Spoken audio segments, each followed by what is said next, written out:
Episode 9 is said to have many different connections to both, of course, Star Wars Rebels, the prequel trilogy era, as well as the originals in this story by writer and director J.J. Abrams and Chris Terrio. This is Mike Zero.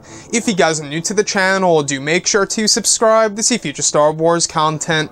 Now, one thing that a lot of people are really interested in when it comes to this movie is exactly how J.J. Abrams is really going to connect this film to not just the originals and the prequels, but also to Star Wars Rebels material.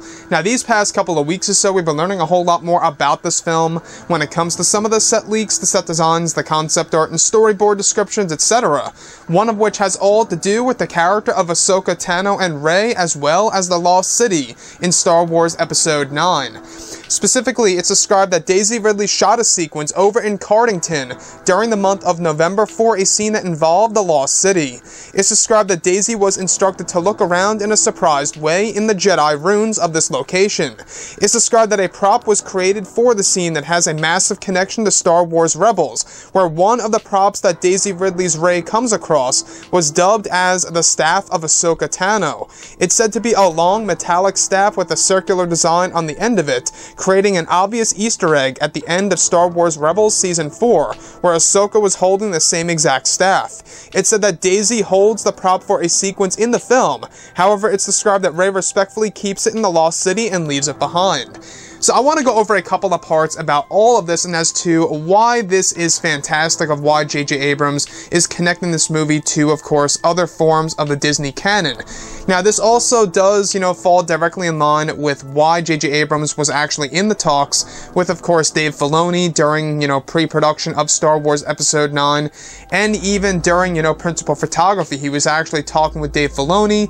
Everybody's always talking in order to keep the continuity in place. We also know that Jon Favreau talked with Dave Filoni as well. Jon Favreau, by the way, is going to be the actual writer of Star Wars The Mandalorian, which comes out this November, I believe. So what's really interesting about this big connection to Star Wars Rebels is the staff of Ahsoka Tano can be seen at the very end of Star Wars Rebels Season 4. In case you guys did not know, there is an image. It's actually dubbed as Ahsoka the White, a lot of people call her.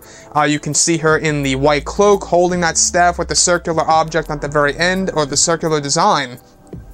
And what I find very great about this is that this is yet another nod to the character of Ahsoka Tano in Star Wars Rebels Season 4. Like I say, this falls directly in line with exactly why J.J. Abrams was talking with Dave Filoni, and now we're beginning to learn exactly why J.J., Dave Filoni, and Jon Favreau all talk together is because it's all in order to keep the continuity in place. So, Ahsoka Tano's actual staff being placed within the Lost City, where Daisy Ridley's Rey eventually comes across it. Now, we do know that Ezra Bridger has a similar object that will also be used in the Lost City in the form of a staff that has a lot of glowing ancient text on it.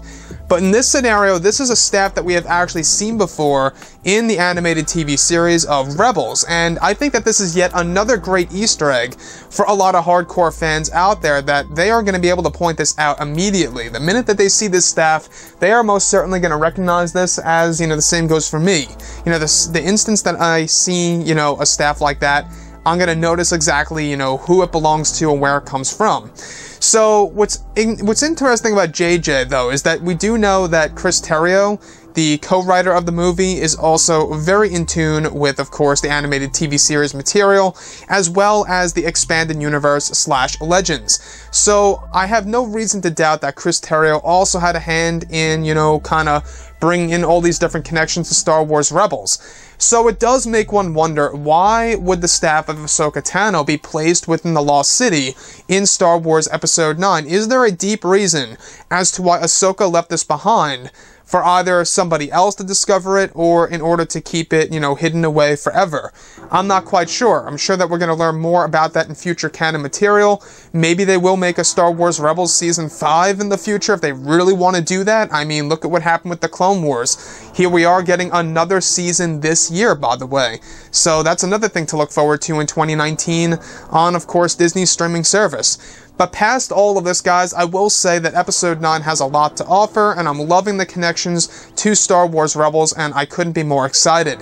Now, let me know what you guys think about this. Is it a good or a bad thing that J.J. Abrams and Chris are really making this movie connect to Star Wars Rebels, as well as other forms of the Disney canon? Is this a good or a bad thing in your point of view? In my point of view, I think that this is fantastic. I think it's a step in the right direction, because not only is it great for the hardcore fans, it's also great for JJ and crew to have a lot of fun by including Easter eggs here and there in order to really make the film feel more detailed, if you will, as that there's a lot of things going around in the background and a lot of things to point out once fans get to go ahead and sit down and watch this movie come December of 2019. So, like I say, I love the connections, and I think that this is a great way for Disney and Lucasfilm to really interconnect everything together in the Star Wars franchise. Anyways, guys, drop a comment below. Let me know what you think about all of this in the comments. And if you guys did enjoy the content for today, do make sure to drop a thumbs up on this video to support the channel. I thank you all so very much for the kind support, and I'll catch you guys next time.